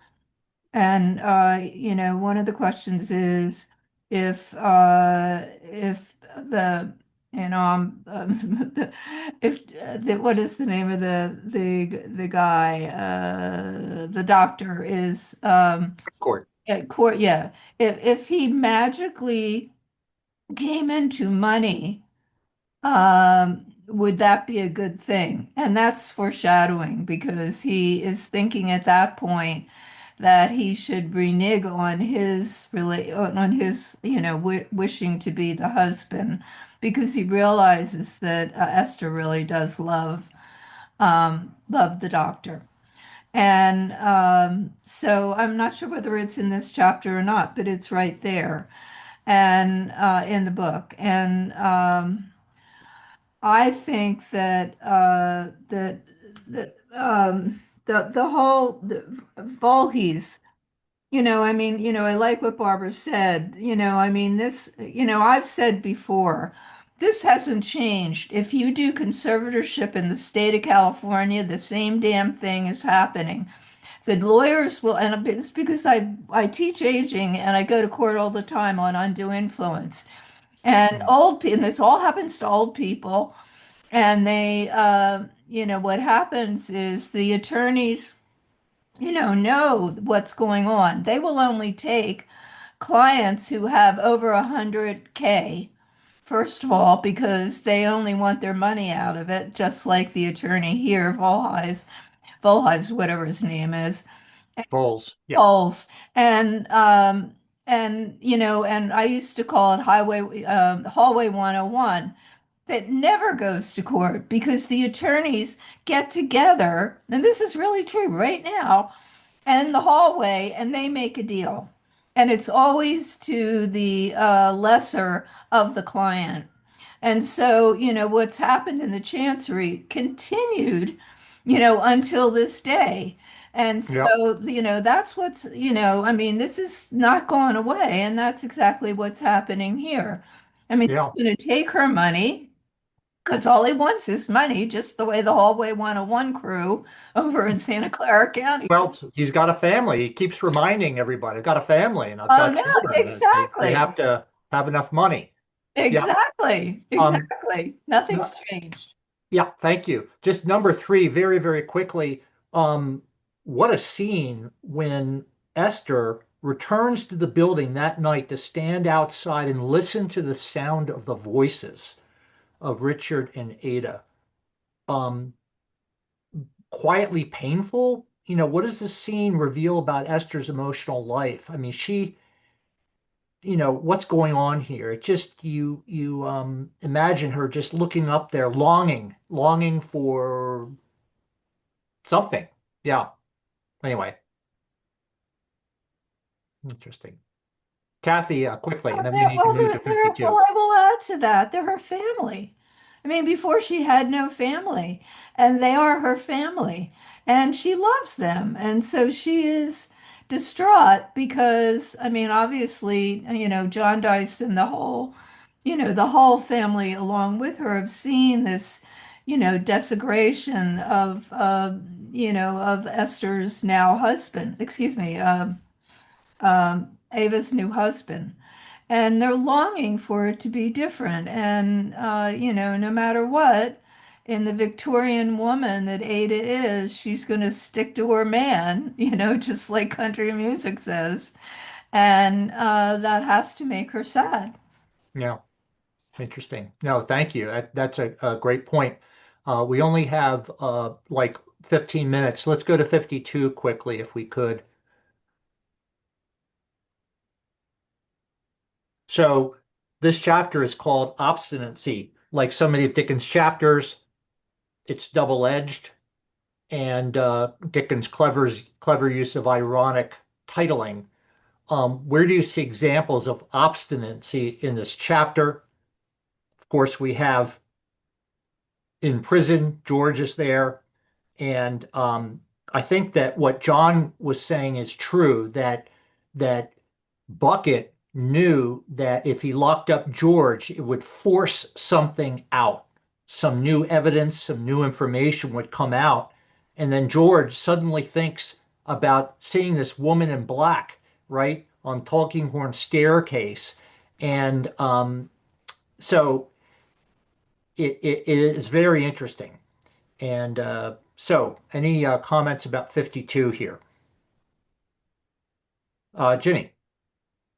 The obstinacy of George refusing to have a lawyer because he hates lawyers and he's in jail for murder and he doesn't want to, hire a lawyer. And no matter what they tell him about how he needs help, he's going to refuse to do that, which eventually, of course, leads to Mrs. Bagnet saying, I know his mother will make him get a lawyer because we've got to get him out of here. But he was really obstinate about that after he saw what happened with Gridley and the Chancery. And and Joe, he's going to have no parts of lawyers. I think Jarndyce does a great job in saying, George, hello, your feelings about lawyers relate to equity, the law of equity, not criminal law. It's completely different. You have to defend yourself. So it's good that we have a grown up in the room there talking, Kathy.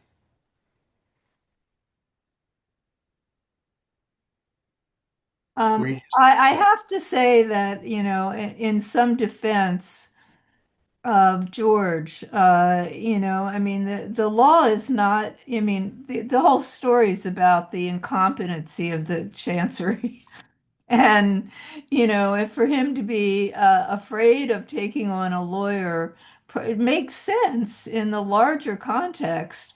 I mean, he feels that, he has a self-righteous way of looking at it and saying, I am a true person and I'm not lying and it should stand on what I am saying. But of course it doesn't, it's law. When you look at the larger picture about the whole point of the book, which is, because Dickens was a court reporter and that's how he picked up all this insanity about the Chancery, which is, like I said before, still going on. So, I have some sympathy, but of course I love the fact that the mother has gotten, as I said before, by buckets, by the mother walking all the way up, 20,000 miles to get the mom. So it's a great scene. Very quickly, the middle paragraph, I want to point out when Esther hears George describe like it's a defense, it's like, all this evidence, very important. She's silent. So, it's amazing. And so how does this sit alongside Esther's habitual presentation of herself as transparent, honest, and selfless? It's an astonishing moment. Esther is simultaneously a witness's evidence, George's evidence, and she's also at the same time the we think or whatever the murderer's daughter, and hearing the description of her own mother in the context that could condemn her. So the tension there is fascinating. The legal tension and the familial tension. Anyway, sorry. Glenna, yeah. I think even when people, quote unquote, do the right thing and turn in a family member, I'm thinking of like the brother of the Unabomber, for example. It's something that's a process. You don't get a flash of, somebody I love might be guilty of something, and immediately say, oh, it's up to me. I mean, this is a very complicated moral choice, and it would be completely outside the bounds of what's reasonable that someone could make an instant decision to out. I mean, she's still so protective of her mother generally, and she's hardly going to say, I'm her daughter, and by the way, she's a murderess. So I don't think this is any kind of stain on Esther's character at all. Okay. Good comment. Let's go on to the next slide, please. So 53, we're just about there. After this slide, I have one thing that might be of interest. I have a slide or two on. So the chapter's title, The Track, suggests a hunt. And as Bucket's investigation converges on Lady Dedlock, how does this hunting metaphor sit alongside the novel's treatment of Dedlock as a persecuted figure? And so we have a question about that. And there's we've commented already on the wonderful set piece of Bucket's fat forefinger as a familiar demon. I think that John had referenced that And there's also been mentioned, question 3, about the wonderful scene of Bucket interrogating Mercury, right? Mercury's a footman, they're messengers, footmen, and Dickens uses that term in many of his novels, the Mercuries or whatever. And but what a great scene is Bucket conniving? Sure, but that's his profession. And he brilliantly gets that information he needs as has been described. And of course, Mrs. Bucket, we don't know much about her, but we learn something about her, which is quite interesting. And so this chapter belongs entirely to the omniscient third person narrator and not Esther. How do you experience a shift between the two narrative voices? What is the specific effect of Bucket's investigation presented in the third person rather than through Esther's filtering subjectivity? Interesting. Yes, Kathy.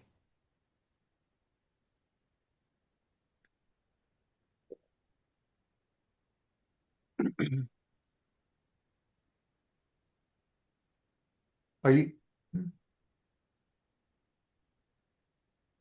I'm just going to answer my version of the first question. Why Please. is it the track? And why is it called the track? And they're hunting. Well, I mean, Esther's mother, Lady Dedlock, has been hunted forever. I mean, first of all, it was Talkington who was hunting her, trying to unearth the bad story about her, or her giving birth to an unwed mother. And then, hiring the detective to help him to get it out. And now she's being hunted again because when George is questioned about what did he see on the stairway, and he's describing what seems to be exactly what, Lady Dedlock wore, which, I mean, I won't go into really what happens next, but and so now she's being tracked even more. And so that's what I think about this, that she is, she's just relentlessly, being like put through this ringer by every part of this book. No, Being an that's a great unwed mother. Yeah. Evan, can you go back to the slide called the is it called Shadow, I think? It's the one that was in out of order. Let me try One to of find Lady it. Dedlock looking or Bucket. That's it. Yeah. So let's look at this quickly. Fascinating illustration. Again, dark plate, right? You can see the amazing effect that's there. So this is an interesting illustration. There's a lot going on here. And, you've got Lady Dedlock walking up the stairs. What is she thinking? She sees the reward for murder. Yeah, right. And then but who is visualizing the scene? It's Bucket, right? He's looking up and watching her, observing her go up the stairs. And you've got different elements here. You've got a mermaid clock, and then you have this on the left, this famous representation of a sculptural relief called Night, showing a motherly angel carrying aloft an infant. It's a poignant image of a nurturing, protective mother cradling a child. And it's positioned precisely where Lady Dedlock can't avoid seeing it as she goes up the stairs. And you've got the murder poster, and there's some statuary that's there as well. And it may be, critics think it may be Abraham and Isaac when Abraham's about to sacrifice his son, but is stayed by the voice of the angel of the Lord. And some critics suggest that the statuary raises this question of whether Lady Dedlock will be shown divine mercy, even if human society offers her none at all. And then this clock is ticking away. The last thing I'll say is that I didn't know this at all. The mermaid in the clock is beneath the clock. The mermaid is part of the clock. Mermaid symbolizes, this duality. I never knew that. The balance between land and sea, beauty and danger, or perhaps aristocratic composure versus a scandalous history beneath. Yeah. So there's a lot going on there, and I just wanted you to know that. And I certainly looked at this first and said, I don't see a lot there. And I started doing a little bit of research, and it's interesting the theories that different scholars and Dickens enthusiasts come up with. Kathy.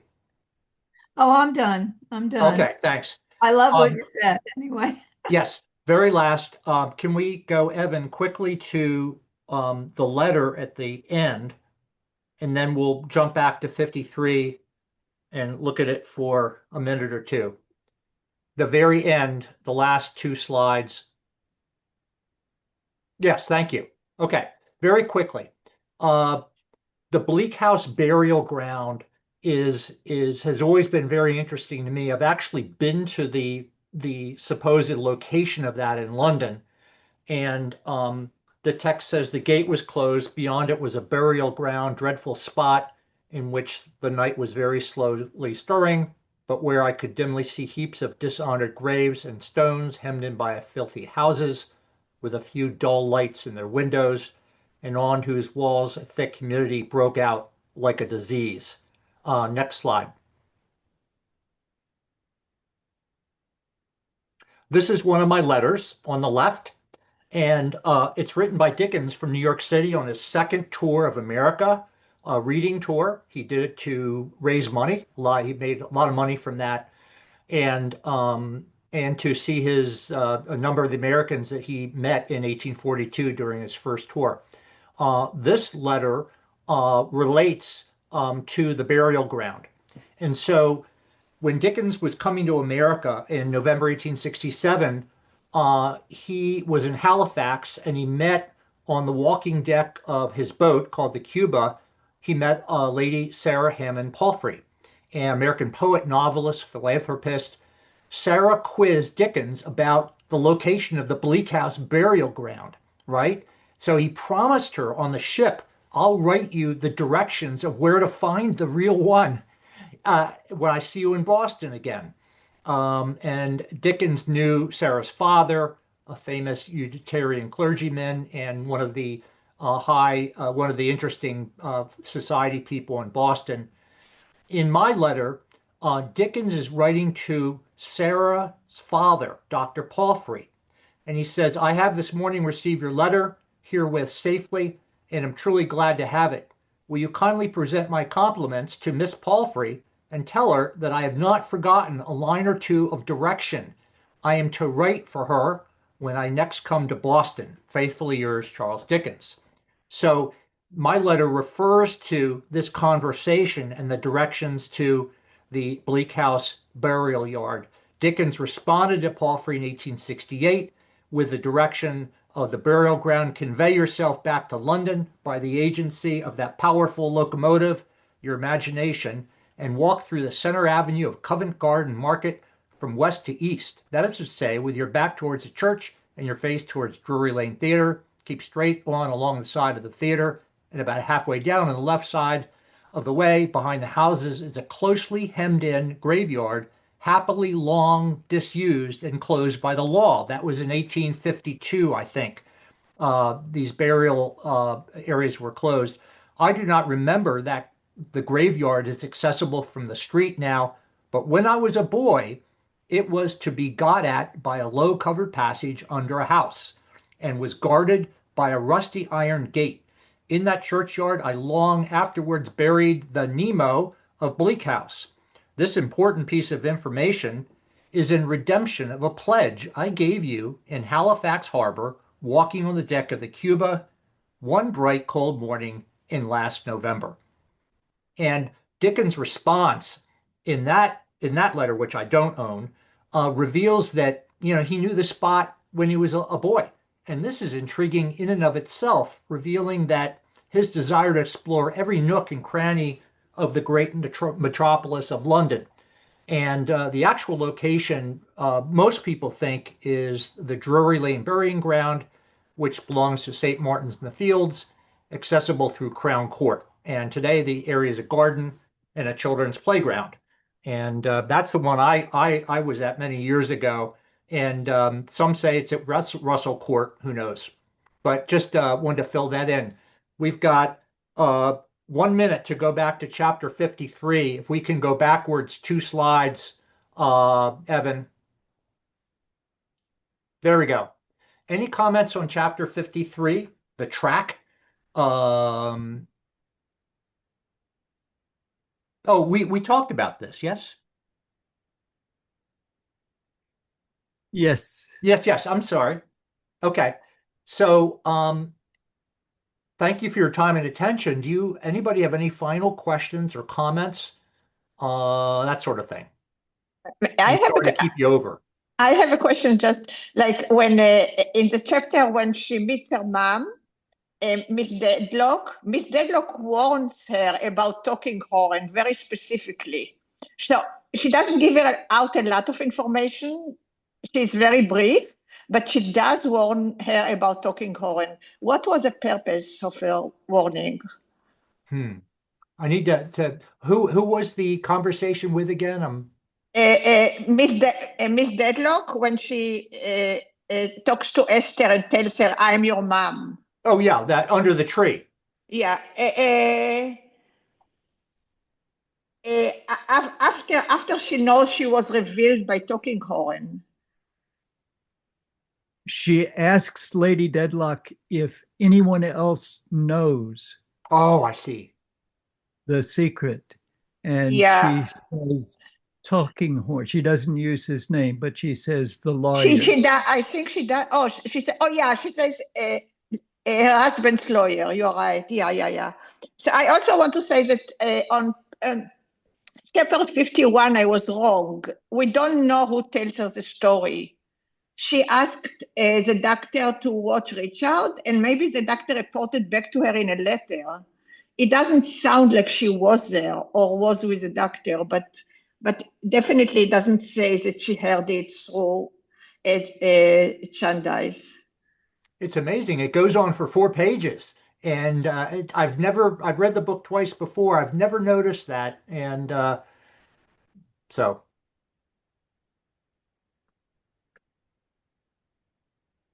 John, we're out of time. Yep. I just want to thank you for a wonderful job of leading us through these chapters with good questions, with interesting passages, and what a wonderful novel this is, and what a beautiful letter you own, a precious object. So thank you for sharing that with us, and really you just did a splendid job. So yeah. Thank you, Jonathan. I appreciate it very much. Yes. Thank you. It was awesome. Well, see you next month, everyone. Definitely looking forward to it. And thank you very much, everybody. Thanking Jonathan. Thanks, Jonathan. Great job. Thank you kindly very much. Yeah.